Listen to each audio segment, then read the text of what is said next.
આજથી પવિત્ર શ્રાવણ મહિનાની શરૂઆત થઈ રહી છે। શ્રાવણ મહિનો એટલે ભક્તિનો અને શ્રદ્ધાનો મહિનો ગણાય છે। શ્રાવણ મહિનો ભગવાન શંકરની પૂજા અર્ચના કરવા માટે ખૂબ જ મહત્વપૂર્ણ ગણાય છે।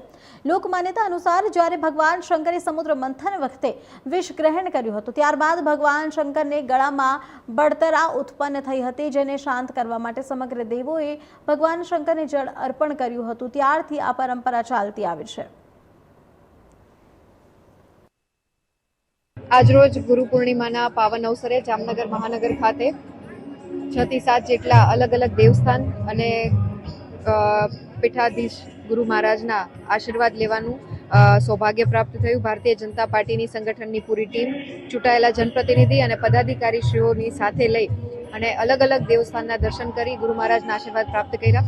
આવનારા સમયમાં ભારત જે રીતે વિશ્વગુરુ બની અને સમગ્ર વિશ્વને પદ પ્રકાશિત કરી રહ્યા છે, તેવી જ રીતના હું નગરજનોને પણ વિનંતી કરું છું કે રાષ્ટ્રહિત સર્વોપરીની ભાવના સાથે આપણે બધા દેશના નાગરિક તરીકે આગળ વધીએ અને વિવિધ ક્ષેત્રોમાં ભારતનું નામ આગળ વધારીએ તેવી પ્રભુના ચરણોમાં પ્રાર્થના। પુનઃ આ ગુરુ પૂર્ણિમાના પાવન અવસરે આપ સર્વેને હૃદયપૂર્વકની શુભકામનાઓ પાઠવું।